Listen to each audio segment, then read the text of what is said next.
A área da ciência que estuda a linguagem é conhecida como linguística, e a linguística ela se divide em sub-áreas. As sub-áreas tradicionais são conhecidas como fonética e fonologia. Essas são as sub-áreas que fazem o estudo dos sons das línguas. A morfologia é o estudo das unidades linguísticas, por exemplo, as palavras. A sintaxe é o estudo das regras que ordenam as unidades linguísticas, ou seja, é o estudo da ordem no qual as unidades linguísticas, as palavras se dão. Semântica é o estudo dos significados, dos conceitos que são relacionados aos símbolos linguísticos. E a pragmática é o estudo da influência do contexto na linguagem. Então agora, vamos a partir de um exercício pensar essas sub-áreas na perspectiva computacional. Para isso eu queria perguntar se vocês reconhecem esse dispositivo. Pausem o vídeo por alguns instantes e pensem. Bom, acredito que alguns de vocês já assistiram esse filme, que por sinal é muito bom, 2001, Uma Odisseia no Espaço, que foi lançado em 1968, adaptado do livro de mesmo nome de Arthur Clarke, de 1950. Esse dispositivo ele é um agente conversacional desse filme. Esse filme ele se passa no espaço, tem uma tripulação, e dentro da tripulação tem o HAL 9000, que é esse agente conversacional artificial. Para aqueles que ainda não assistiram o filme, eu não vou dar spoiler, mas eu altamente recomendo que vocês assistam. Esse filme é bem interessante. Agora, uma referência mais moderna, eu queria saber se vocês reconhecem este dispositivo. Dando uma dica, esse dispositivo está presente num filme, o qual o ator principal é o Joaquin Phoenix, que interpretou o Coringa, num filme recente. Então, esse dispositivo é a Samantha, né, que também é um agente conversacional, que é um dos protagonistas desse filme, o Her, de 2013. No caso, o personagem que é interpretado pelo Joaquin Phoenix, ele se apaixona por essa inteligência artificial. Então, a partir desses exemplos de ficção, a gente vê que sempre esteve no nosso imaginário um computador que fala, um computador que tem o conhecimento da linguagem. Então, fica a pergunta, como desenvolver agentes conversacionais que hoje são chamados também de chatbots, como HAL 9000 e Samantha. Apesar de ainda isso estar sendo estudado, inclusive é uma área importante de estudo na linguística computacional, o princípio básico é que esses sistemas eles devem ter conhecimento da linguagem, nas diferentes dimensões que nós vimos, fonológica, semântica, de contexto, de sintaxe e de morfologia. Então vamos exemplificar. É esperado que um agente conversacional ele saiba falar, assim como ele também saiba entender a nossa voz quando nós falamos. Então, se exige de um modelo conversacional conhecimento de fonética e fonologia. No caso, na linguística computacional, essas são tarefas que são conhecidas como reconhecimento de voz. Então, reconhecimento de voz é uma tarefa que, dado como entrada um sinal de voz, visa-se transcrever em palavras. Então, é necessário que um computador ele tenha esse conhecimento, ele saiba fazer essa tarefa de reconhecimento de voz. Além disso, também a tarefa de sintetização de voz, que é quando o computador fala, ou seja, quando ele faz a sintetização de palavras num sinal de voz, né? Uma tarefa que também é conhecida como text-to-speech, em inglês. Espera-se também que um agente conversacional ele tenha conhecimentos de morfologia para que ele saiba distinguir as diferentes unidades linguísticas de um texto, como suas palavras. Então, por exemplo, dado um texto desse, que foi uma frase dita no filme Her, o passado é só uma história que nos contamos, espera que ele saiba quais são as diferentes unidades linguísticas dessa sentença. Por exemplo, que o passado não constitui uma unidade, mas sim o e passado são duas unidades linguísticas distintas. Aqui no caso, nós detemos o conhecimento sobre o português, mas imagina, por exemplo, que tivesse aqui uma linguagem que nós não conhecemos. Vamos supor que você que está assistindo esse vídeo não é fluente em mandarim. Você saberia reconhecer as diferentes unidades linguísticas naquele idioma? Então, essa é um passo importante para o entendimento da linguagem. Além de saber distinguir as diferentes unidades linguísticas, espera também que ele saiba distinguir as variações morfológicas, né? Então, por exemplo, quando eu falo história, ele precisa entender que eu estou falando no singular, é uma história, e não histórias, né? Que eu faço referência a múltiplas histórias no plural. Mesma coisa que ele saiba distinguir as classes gramaticais, né? Que conto é um substantivo, enquanto contar indica uma ação, é um verbo, certo?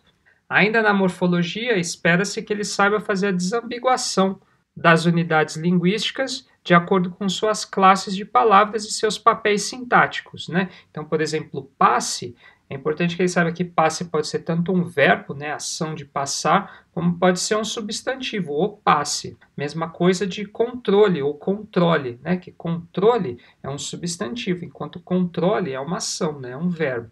Mas vamos supor que um computador ele só tenha noção das unidades linguísticas. Vamos supor aqui, usando também uma referência 2001, que ele fale: não, desculpe fazer isso, posso, Dave. Então ele tem conhecimento das palavras, mas ele colocou aqui numa ordem que não é possível a gente entender o que ele quis dizer. É importante que o computador ele tenha conhecimento da sintaxe, para que ele saiba a ordem na qual as unidades linguísticas elas devem ser escritas ou faladas, né? Então aqui no caso, para expressar o que ele queria aqui, ele precisaria falar: desculpe, Dave, não posso fazer isso, certo? Então aqui a gente tem as mesmas palavras do exemplo anterior, mas colocados na ordem correta, ele entrega o significado que se esperava. Falando em significado, outro ponto importante é o estudo e o conhecimento da semântica para um computador. Então, para que um agente conversacional ele tenha conhecimento da linguagem, ele necessariamente precisa ter conhecimento da semântica, ou seja, do significado das palavras e expressões geradas pelos seus pares. Então aqui a gente cita tanto a semântica lexical, que é o entendimento do significado relacionado a cada unidade linguística, por exemplo, ele entender aqui o que é um compartimento, o que são as cápsulas, mas também da semântica composicional, que é entender o significado das unidades quando elas se agrupam numa determinada ordem. Então, entender, por exemplo, o que é o compartimento das cápsulas, assim como entender a instrução: abra o compartimento das cápsulas, Hal. Por último, como nós dissemos, às vezes uma palavra, uma unidade linguística ou mesmo uma expressão, ela pode ter múltiplos significados. E o que distingue um significado nesse caso? É o contexto. E o estudo da influência do contexto na língua é conhecido como pragmática. Então, do nosso agente conversacional, espera-se também que ele tenha conhecimento da pragmática para ele possa entender o contexto para saber desambiguar o significado de algumas expressões. Então, aqui no nosso exemplo, nós temos, né, vamos supor que eu estou falando com um agente conversacional e eu passo a seguinte instrução: pague minha conta de celular no Banco de Belo Horizonte, por favor. Então, a partir do contexto, né, das palavras que estão ao redor, ou da pessoa que falou, no ambiente que falou, no momento que falou, que ele precisa entender que banco aqui não é um assento, e sim uma instituição financeira. Assim como Belo Horizonte não está dando o significado de um horizonte belo, mas sim de uma cidade do estado de Minas Gerais, no Brasil. Então, o estudo dessas sub-áreas clássicas da linguagem tem sido explorado numa visão computacional, a ponto que a ficção ela tem se tornado realidade, né? Aos poucos, assistentes de voz eles têm surgido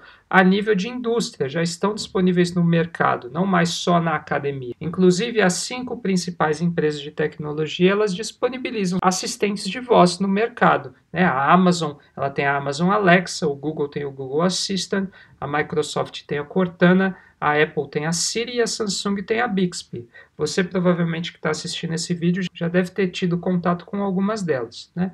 E qual que é a área de pesquisa que tem tornado assistentes de voz como o HAL 9000 e a Samantha aos poucos em realidade? É a linguística computacional.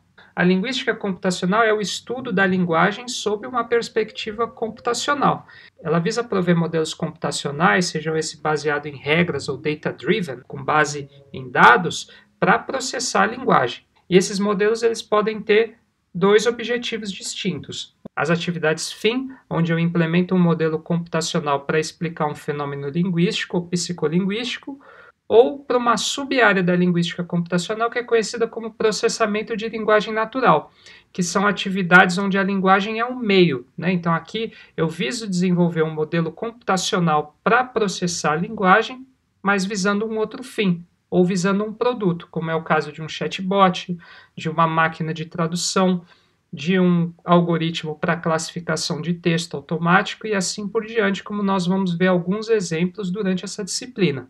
Então, aqui tem uma figura que eu extraí das aulas sobre processamento de língua natural do professor Evandro, da Faculdade de Letras, da UFMG, onde ele mostra algumas das sub-áreas da linguística computacional, como tudo é colocado no mesmo guarda-chuva. Então, o caso no processamento de língua natural, que é uma atividade meio, a língua é um meio, certo? O fim não é necessariamente o estudo da língua, mas é resolver um outro tipo de problema. Nós também temos o uso de ferramentas e métodos computacionais em linguística, coleta e análise de dados linguísticos em grande escala, teoria linguística e até computacional entra como estudos nessa área da ciência conhecida como linguística computacional. Aqui eu extraí do Google Scholar os principais veículos científicos da linguística computacional, onde vocês podem se atualizar sobre o estado da arte, o conhecimento. O principal veículo é essa conferência, que é o Meeting of the Association for Computational Linguistics, que é o capítulo mundial dessa associação de linguistas computacionais. Outra é a conferência Empirical Methods in Natural Language Processing, também conhecido como IMNLP, e o capítulo norte-americano da mesma associação, que é o NACL. E por último também o journal deles, que é o Transactions of the Association for Computational Linguistics.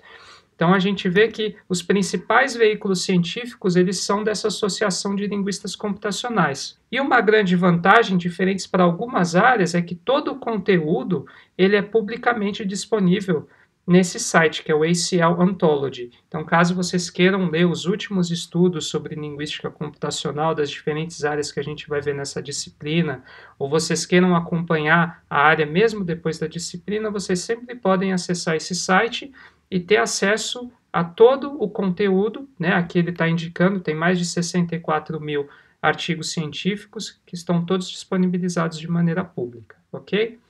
Então, por essa aula é só. Nós mostramos algumas das definições de linguagem, nós falamos sobre linguística e suas sub-áreas tradicionais, assim como nós introduzimos o que é a linguística computacional. Então, até a próxima aula.